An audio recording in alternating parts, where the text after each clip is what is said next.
High friends, welcome to யாஷிகர். நம்மளோட விஜய் டிவியில் ரொம்பவே ஃபேமஸாக போயிட்டுருக்க பிக் பாஸ்.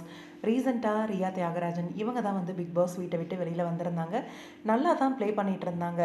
என்ன காரணம்னு தெரியல, ஆனால் ஓட்டிங் வந்து ரொம்பவே கம்மியாக இருக்கவே அந்த ஷோ விட்டு எலிமினேட் ஆகி வெளியில் வந்துட்டாங்க. ரீசெண்டாக வெளியில் வந்தவங்க ஒரு வீடியோ வந்து அவங்களோட இன்ஸ்டாகிராம் பேஜில் வந்து பதிவிட்டிருக்காங்க. என்ன பதிவிட்டிருக்காங்க அப்படின்னா, என் மண்டைக்குள்ளே ஒரே ஒரு கேள்வி தான் வந்து திரும்ப திரும்ப ஓடிக்கிட்டே இருக்குது அப்படின்ட்டு. நான் வந்து பிக் பாஸ்குள்ளே போகிறேன் அப்படின்னு சொன்ன உடனே என்னை சுற்றி இருக்கவங்களும் எனக்கு தெரிஞ்சவங்க எல்லாருமே பிஆர் டீமை செட் பண்ணு, இப்படி பண்ணு, அப்படி பண்ணு, இப்படி போஸ்டெல்லாம் போடவை அப்படின்ற மாதிரி நிறைய சஜஷன்ஸ்லாம் கொடுத்தாங்க.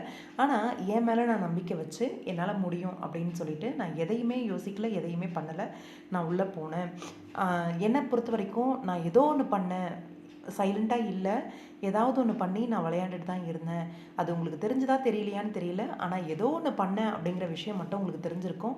ஆனால் என்ன காரணம் எனக்கு நீங்கள் ஓட் போடாமல் என்னை வெளியில் அனுப்புனதுக்கு?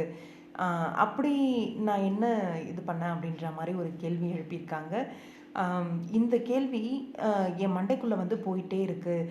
நாங்கள்லாம் இந்த கேம் விளையாடக்கூடாதா, நாங்களாம் இந்த இடத்துக்கு வரக்கூடாதா அப்படின்னு சொல்லி, எங்களுக்கெல்லாம் அந்த தகுதி இல்லையா அப்படின்னு சொல்லி என் மண்டைக்குள்ளே போயிட்டே இருக்குது அப்படிங்கிற மாதிரி ரொம்பவே கண் கலங்கி அந்த வீடியோ வந்து பதிவிட்டிருந்தாங்க. ரொம்பவே பாவமாக தான் இருக்குது.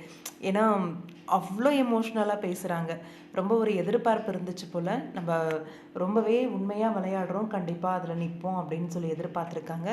ஆனால் வெளியில் வந்தது உண்மையாகவே சோகமான ஒரு தருணம் தான். இதுலேருந்து எப்படி நான் ஓவர் கம் பண்ணி வரப்போகிறேன்னு எனக்கு தெரியலை அப்படின்னு சொல்லியிருக்காங்க.